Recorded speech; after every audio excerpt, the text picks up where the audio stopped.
kusadayana hiji paminten urang ngaoskeun dua kalimat syahadat sawangsul galaukan umil Quran mungkin kepayun anu kadua urang ngaoskeun istighfar sasarangan anu katilu urang ngaoskeun salat sasarangan anu kaopat urang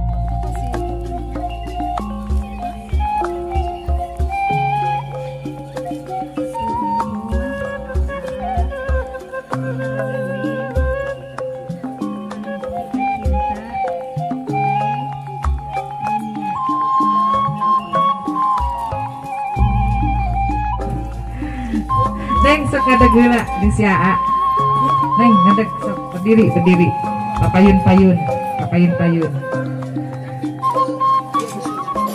Bayangkan sama kalian berdua ketika pandangan pertama cek bahasa gaul nama sok gimana melalui medsos apa ningali dia apa kumaha cepengan pandanganna sok tetep